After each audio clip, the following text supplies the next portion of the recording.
আসসালামু আলাইকুম এভরিওয়ান। আশা করি সবাই ভালো আছেন। আল্লাহর অশেষ রহমতে আমিও ভালো আছি। আজকে বাসা থেকে বের হলাম বিলিত্তো ইন্তেগ্রেতো পিয়েমন্তে কার্তা, কিংবা বলতে পারেন ট্রান্সপোর্ট কার্ড করার জন্যে। তারপর আমি চলে গেলাম আমাদের তোরিনো সিটির রেল স্টেশনে, যেখানে গিয়ে আমি এই কার্ডটি করতে পারবো। আমি গিয়ে প্রথমে একটু বসে আশেপাশে দেখার চেষ্টা করলাম এবং আমার ভাইয়ের জন্য অপেক্ষা করলাম। উনি আসার পর আমরা দুজন চলে গেলাম কার্তা করার জন্য, যেখানে আমি 5 দিন আগে অ্যাপয়েন্টমেন্ট নিয়ে রেখেছিলাম। সেখানে যাওয়ার পর দেখলাম যে আমার এবং আমার ভাইয়ের নাম আছে। আমার নাম কাজী হাফিজুর দিয়ে বুক করা ছিল। তো ওনাকে যে নাম বলার পরে উনি আমাদেরকে ভিতরে ঢুকতে দিল। ভিতরে ঢোকার পর আমরা ফার্স্টে আমাদের ছবি দিলাম। তারপর আমরা আমাদের পাসপোর্ট, অবশ্যই পাসপোর্টটি সাথে আপনাদের অরিজিনাল পাসপোর্ট নিয়ে যেতে হবে এবং কদিশি ফিসকালি নিতে হবে। তারপর 3 ইউরো পেমেন্ট করে আমরা আমাদের এই কার্ডটি পেলাম। তারপর আমরা ওইখান থেকে বের হয়ে গেলাম। খুবই ভালো লাগছে এই কার্ডটি পেয়ে, কারণ এই কার্ড দিয়ে আমরা তোরিনো সিটিতে চলাচল করতে পারবো ট্রাম, বাস, মেট্রো রেল। এভাবে আমরা যদি টিকিট কিনে যাতায়াত করি তাহলে খুবই ব্যয়বহুল, কারণ একটি টিকিট কিনলে আপনার প্রায় 2 ইউরোর মতো লাগে, যা দিয়ে আপনি শুধু 100 মিনিট আপনি চলাচল করতে পারবেন। এই 100 মিনিট শেষ হওয়ার পর আপনি আর ওই কার্ডটি ব্যবহার করতে পারবেন না। যেই কারণে আমরা এই কার্ডটি করেছি। আপনি একদিন এটা আপনার যে কোনো সিটির মধ্যে যে আপনারা বিলিত্তো যেই দোকানগুলো ছিল তাবাক্কি, ওইখান থেকে পেমেন্ট করে আপনারা চলাচল করতে পারবেন।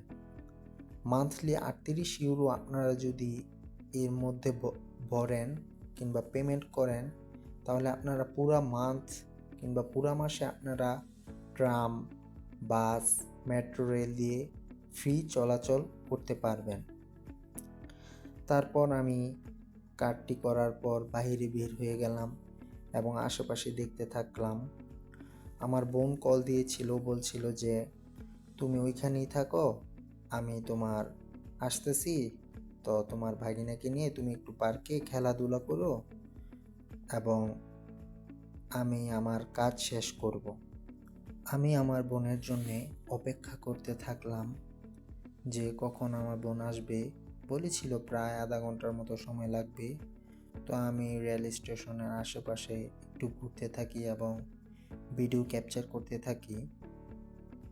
তো অনেক মানুষ এখান দিয়ে আসা যাওয়া করছে, যেহেতু পোর্তা-নোভা রেল স্টেশন তোরিনো সিটিতে সবচেয়ে বড় রেল স্টেশন এটাই। এখান দিয়ে মানুষ ট্রেন দিয়ে যাতায়াত করে। তো আমি ভিডিও করতে করতে বাইরে চলে আসলাম এবং এখানে একটু দেখতে পেলাম যে সবাই বসে আছে। তো আমিও একটু বসে ভিডিও করতে থাকলাম। দেখতে পাচ্ছি যে একটু পর পরই ট্রেন কিংবা ট্রাম আসতে থাকছে এবং মানুষ চলাচল করছে। এখানের যাতায়াত ব্যবস্থা খুবই উন্নত মানের। একটু পর পরই ট্রাম, বাস তাদের নির্দিষ্ট গন্তব্যে চলে যায়। বসে থেকে অপেক্ষা করতে করতে একটু পর আমার বোন আমাকে কল দেয় যে আমি চলে আসছি, তুমি আসো। তারপর আমরা আমাদের বাসার কাছে যে পার্কটা আছে সেই পার্কে চলে যাই এবং আমার বোন তার কাজে চলে যায়। আমি আমার ভাগিনাকে নিয়ে একটি পার্কে চলে আসি তো পার্কের মধ্যে আশেপাশে দেখতে থাকি এবং ভিডিও করতে থাকি।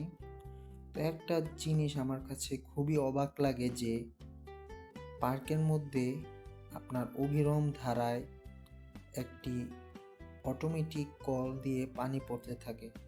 আমি ফার্স্টে ভাবছিলাম যে মনে হয় একটু সময় পর এই পানিটা বন্ধ হয়ে যায়, কিন্তু আমার বোনের কাছে জিজ্ঞাসা করার পর শুনতে পাই যে এই পানির কলটি নাকি আপনার 24 ঘন্টাই আপনার পানি পড়তে থাকে, যার দরকার হয় সে ব্যবহার করে। এই পানি নাকি খুবই আপনার বিশুদ্ধ, খাওয়ার যোগ্য। আমরা বাড়িতে যে পানি কিনে খাই ওই পানি থেকেও নাকি এই পানি আপনার বেশি ভালো। তো আমি বিষয়টাকে ভাল লাগে নাই যে আপনার সারাদিনে পড়তে থাকে। সিস্টেমটা এরকম হওয়া উচিত ছিল যে যার দরকার হবে সে কল চাপ দিয়ে কিংবা একটি সুইচ টিপ দিয়ে পানি নিল, তারপর সে আবার অফ করে দিল। আমার কাছে বিষয়টা অপচয়ই মনে হলো। তো আমি একটি ফুল আপনার পাশে একটা বাগান থেকে ছিঁড়েছিলাম, তারপর এখানে চলে আসি পার্কে। খুবই ভালো লাগতেছিল, পার্কের মধ্যে হালকা একটু বাতাস আসতেছিল। আর আমার ভাগিনাও এখানে একটা মরক্কো ছেলে সাথে খেলতেছিল। তো একটু পরে আমার বোন চলে আসে, তারপরে আমরা বাইরে চলে যাই এবং বাসার উদ্দেশ্যে রওনা দিলাম। তো অসংখ্য ধন্যবাদ আমার এই ভিডিওটি দেখার জন্য। সালামু আলাইকুম।